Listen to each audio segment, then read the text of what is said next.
meus queridos, tudo bem com vocês? Está se aproximando aí as nossas avaliações e hoje a gente vai fazer a correção da revisão que foi passada aí para vocês, tá certo? Peguem o seu material ou material impresso ou acompanhem comigo essa revisão que nós vamos fazer hoje, que vai servir como base para vocês aí na hora de realizar as suas avaliações, tá certo? Nós vamos aqui fazer a revisão da matéria de português, lápis, borracha na mão e o material. Vamos lá? Aqui você vai encontrar na primeira questão esse texto que fala sobre a rã e o touro. Vamos acompanhar comigo a leitura do texto? Vamos lá? A rã e o touro. Um grande touro passeava pela margem de um riacho. A rã ficou com muita inveja de seu tamanho e de sua força. Então, começou a inchar, fazendo enorme esforço para tentar ficar tão grande quanto o touro. Perguntou às companheiras do riacho se estava do tamanho do touro. Elas responderam que não. A rã tornou a inchar e inchar, mas ainda assim não alcançou o tamanho do touro. Pela terceira vez, a rã tentou inchar, mas fez isso com tanta força que acabou explodindo, por culpa de tanta inveja, com cobiça de ser grande. Meus queridos, esse texto aqui, no início dele, fala de quem os personagens são animais, não é? E a outra característica interessante desse texto, que vai nos identificar o gênero textual, é que os animais, eles agem e pensam como seres humanos, não é isso? Então, a gente pode, então, entender que esse texto trata-se de qual gênero textual? Antes disso, vamos ver aqui. No final tem assim, moral da história. Não cobiçar as coisas alheias. Procurar viver em sua vida da melhor maneira possível. Então, as características, tem animais como personagem principal, eles pensam e agem como seres humanos e ao final da história nós temos um ensinamento que é chamado moral da história. Então, nós podemos concluir que esse texto trata-se de quê? De uma fábula, não é isso? Então, as fábulas, elas têm essas características que eu acabei de mencionar. Então, vamos lá. Qual o gênero textual da história contada acima? Tiane acabou de responder para vocês. É um cartaz? É um trava-língua? É uma propaganda ou trata-se de fábulas? Então, nós podemos aí, marcar um X na letra D, que responde que esse texto é uma fábula. Vamos lá. Na segunda questão diz, qual a melhor frase explica a moral da história? Lembrando que a moral da história é aquele ensinamento que fica ao finalzinho dela, certo? Você vai marcar um X na alternativa que melhor vai dizer e vai correlacionar a moral da história do texto que você leu. Ser audacioso e tentar sempre ser o melhor, custe o que custar? Será que isso tem a ver com a moral que a gente ouviu agora há pouco no texto? Não, né? Então, nós podemos ver aqui também lá embaixo. Antes da gente procurar aqui identificar a resposta, como vocês já estão vendo aqui, vamos ler junto comigo essa outra alternativa que diz: procurar sempre ganhar dos outros e assim alcançar seus objetivos. Será que isso é certo?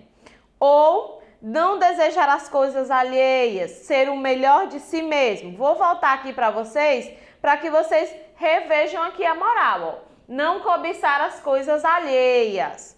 Isso faz parte da moral da história, porque a rã, ela queria o quê? Ser tão forte e tão grande como o touro. E esqueceu de viver a própria vida, né? Então, a gente pode dizer que não desejar as coisas alheias e ser o melhor de si é a alternativa que correlaciona, né, com a nossa moral da história. Na terceira diz, cite o nome dos personagens da história. Lá no início do texto, nós vimos que eram quem? A rã e o touro. Esses são os personagens aí da nossa história. Vocês vão corrigindo, eu acredito que vocês já devam ter respondido toda a revisão, mas observem os detalhes, tá bom? Que a Tiane está mostrando para vocês e ao mesmo tempo fazendo uma revisão desse conteúdo que a gente está aprendendo ao longo das aulas, tá certo? Na letra B, qual era o maior desejo da rã? E aí, o que vocês acham? Quando vocês leram a história, o que vocês identificaram que era o desejo da rã? O que ela queria ser? Então, a gente pode dizer que a rã queria ser grande e forte como o touro. E o objetivo da rã foi alcançado? Será que ela conseguiu? O que foi que aconteceu com ela? De tanto ela se inchar para querer ser grande e forte como o touro, o que foi que aconteceu? Então, vamos ver aqui a resposta, né? Ela conseguiu alcançar o objetivo? Não, pois pela terceira vez a rã tentou inchar, mas fez isso com tanta força que acabou, ó, explodindo. Essa responde a nossa terceira questão, beleza? A quarta diz o seguinte: a rã agiu corretamente? Será que você acha que a rã agiu corretamente? Que a pessoa deve querer imitar o outro, custe o que custar, a ponto de se dar mal? Será que o que ela fez foi correto? Por quê? O que vocês acham? Eu acho que não, né? Porque a inveja é um sentimento muito ruim. Quando você sente inveja do outro, quando você quer ser igual ao outro, você acaba esquecendo de si mesmo. Não adianta querer ser igual ao seu coleguinha, porque o coleguinha é mais educado, ou o coleguinha é mais... Todo mundo acha o coleguinha mais descolado. Não precisa. Você tem o seu jeito, então a inveja é um sentimento muito ruim, não é? A rã, então, não agiu corretamente, não é isso? Como todo gênero textual, as fábulas possuem características próprias. Lembro que no início do texto eu mencionei para vocês algumas características próprias desse gênero textual que é a fábula. Aí você vai analisar as características aí abaixo que tem nas alternativas e assinar que é verdadeiro e que corresponde de fato às características desse gênero textual. Vamos lá. Na letra A diz que a fábula é uma história muito longa.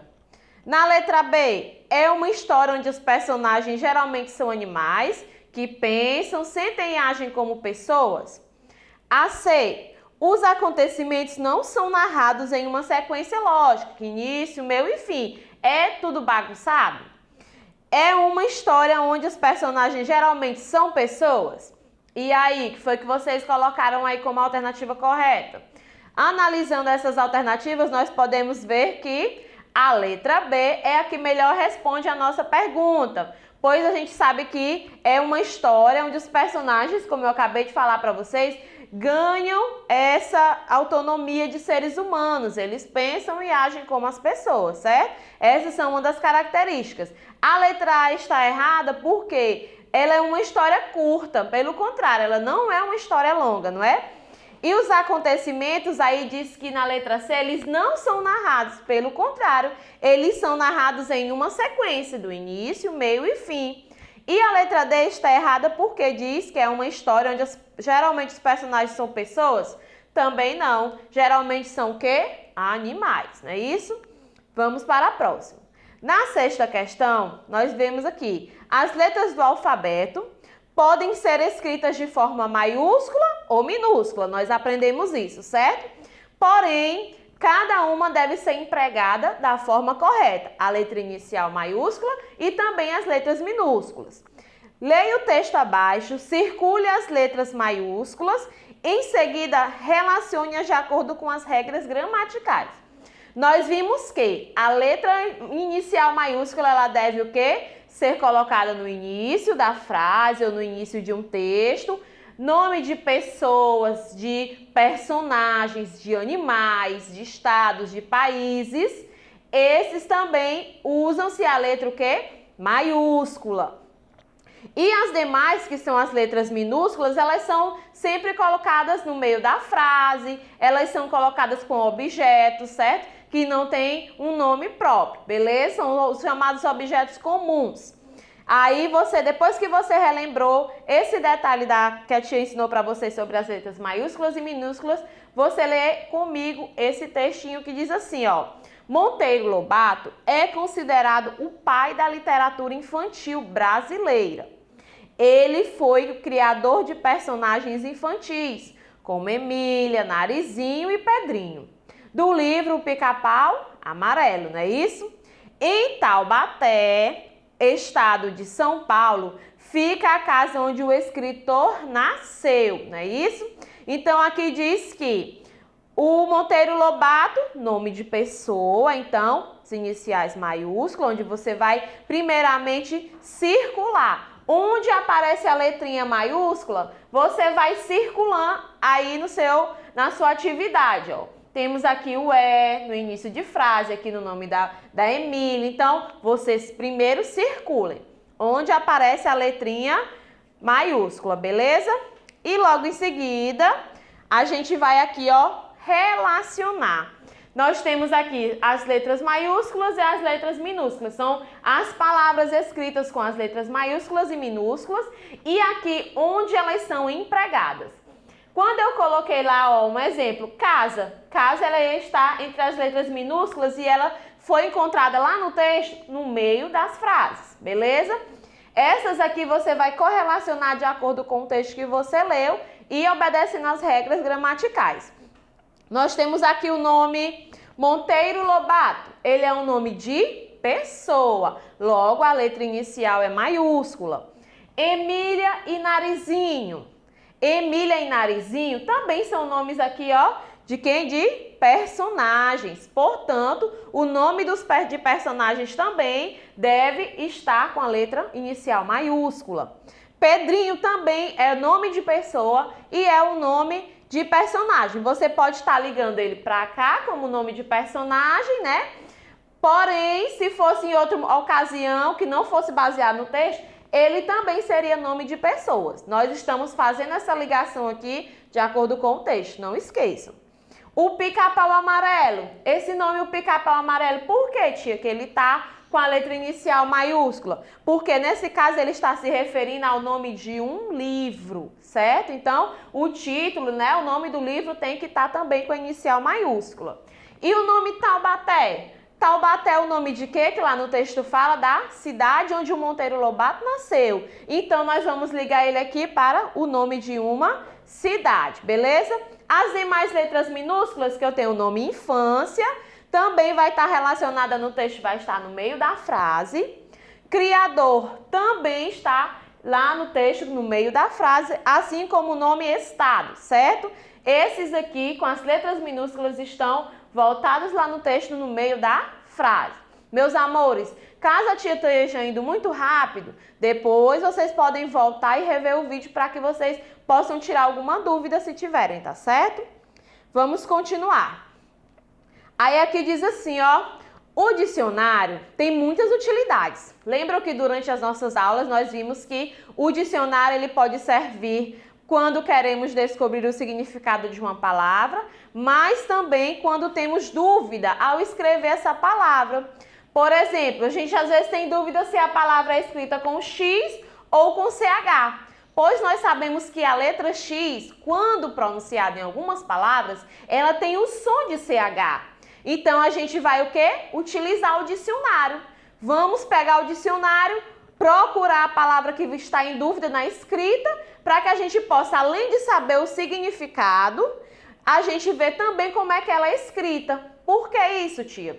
Em algumas frases, uma mesma palavra ela pode ter significados diferentes, tá certo? Então, lá no dicionário ele também nos orienta como utilizar essa frase, como ela vai ser colocada com o seu significado original. Então, a partir do momento que você vai lá no dicionário, vê o que aquela palavra significa, você vai saber como colocá-la na frase, tá certo? Aí a sétima questão diz: leia a frase abaixo e observe as palavras em destaque.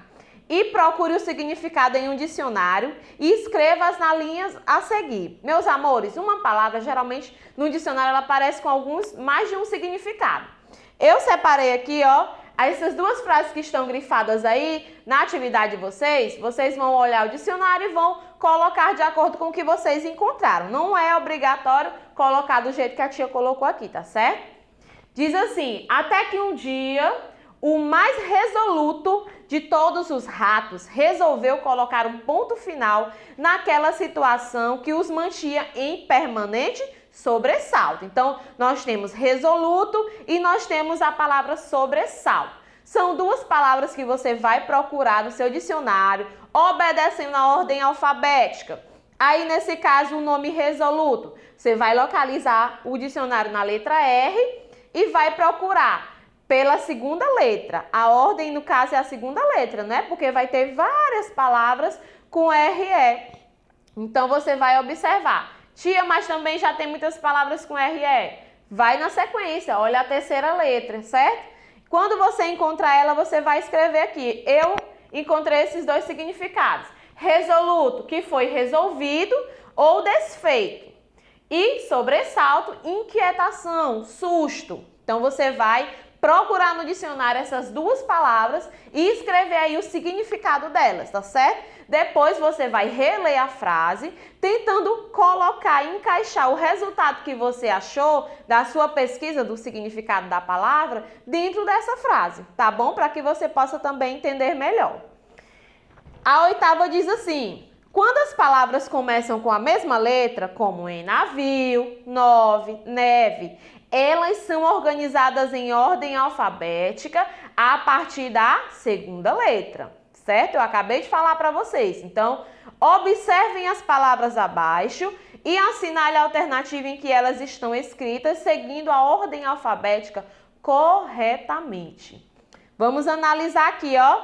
Na letra A, nós temos pipa, patins, pomada, pedra e público. Todas começam com que letra? Com a letra P. Logo depois eu tenho banana, besouro, binóculo, botão, bule. E todas iniciam com a primeira letra B. Na C eu tenho casa, cenoura, comida, cipó, cadeira. Todas com a letra C.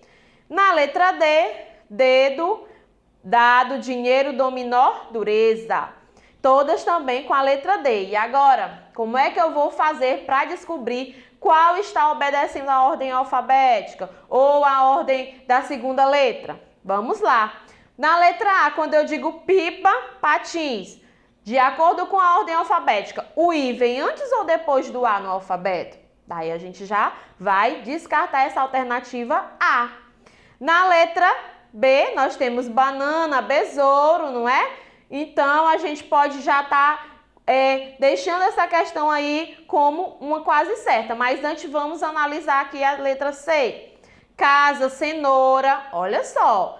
Casa e cenoura também se adequam à ordem alfabética.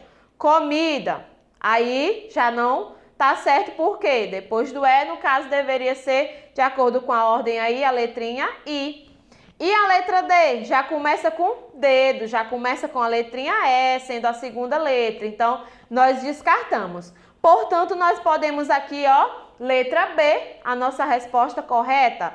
Banana, besouro, binóculo, botão e bule, que está seguindo essa ordem alfabética. Beleza, meus amores? Vamos lá. A nona diz que pede que você veja com atenção a propaganda. Nós estudamos que as propagandas, os anúncios, eles estão sempre nos incentivando ou fazendo com que a gente faça uma reflexão sobre o determinado conteúdo. O que a gente analisa? A gente vai analisar tanto as imagens que aparecem na propaganda, como também as frases, né? As palavras que tem nessa propaganda. Aí ela diz assim nela: seja curioso. Quanto mais você perguntar, mais você vai saber. Olha só que interessante. E durante aqui a nossa observação, a gente pode ver que tem imagens de vários objetos, não é? Eles estão, é como se estivesse saindo de dentro da cabecinha deles esses pensamentos, todos esses objetos. Então, essa propaganda, ela pede que ele seja o quê? Qual a frase que está em destaque? Seja curioso. Então, a gente já vai guardar isso para quando a gente for aqui responder as perguntas que vêm, ó. As figuras espalhadas acima da cabeça das crianças, o que elas representam? Olha só, tem vários objetos. Será que representam só frutas? Figuras de um álbum? Personagens de uma história? Ou será que, de acordo com a frase, está pedindo que ele está colocando que eles têm o quê? Novos conhecimentos. Quando pede que ele seja curioso, que quanto mais você perguntar, mais você vai saber. Então, a gente pode dizer que a letra D é a nossa resposta correta, que a propaganda está instigando, está pedindo que você reflita que você precisa ter novos conhecimentos sempre, porque é muito bom, não é? Então aqui, aí diz o seguinte, a propaganda tem como assunto principal o quê? Nós podemos dizer que é a importância de saber mais, ou seria a necessidade de se divertir, ou a lembrança de filmes assistidos, ou o desejo de manter sempre criança. Então, quando eu digo que a importância de saber mais é o principal conteúdo do texto, lá da sua propaganda, é porque ele sempre está pedindo que você reflita, está mostrando que as crianças, os adultos, é sempre importante aprender mais, querer saber de novas coisas, ter novos conhecimentos, certo? Vamos lá. Essa propaganda serve para quê? Ensinar a colecionar figurinhas, convencer os pais a comprar presentes, informar sobre campanhas de vacinação ou incentivar a curiosidade das crianças. Então, de acordo com o que foi pedido lá, né, que tem a frase bem exclamativa que diz, seja curioso. Então, a propaganda serve para incentivar a curiosidade das crianças. Diz que quanto mais você for curioso, mais você vai querer aprender coisas novas, certo? Na 10ª, meus amores, agora é a sua vez. Observe a imagem abaixo e crie uma bela propaganda. Capriche no seu texto e use a sua imaginação para que a sua propaganda alcance o seu público-alvo. O público-alvo são as pessoas que você vai querer que vejam a sua propaganda, que entendam o que você quer levar para essas pessoas. Lembre-se que as propagandas, além da imagem, tem as frases e as palavras que fazem com que a pessoa reflita, tá? Você vai fazer aí, usando essa imagem, você vai colocar frases e fazer com que as pessoas reflitam a partir daquilo que você fez aí na sua propaganda, beleza? Eu espero que tenha ficado claro o nosso resumo de hoje, que vocês tenham conseguido responder junto comigo, que as dúvidas que vocês tinham até então, vocês tenham tirado para na hora da avaliação estar todo mundo nota 10, tá certo? Bom estudo para vocês e até a nossa próxima aula.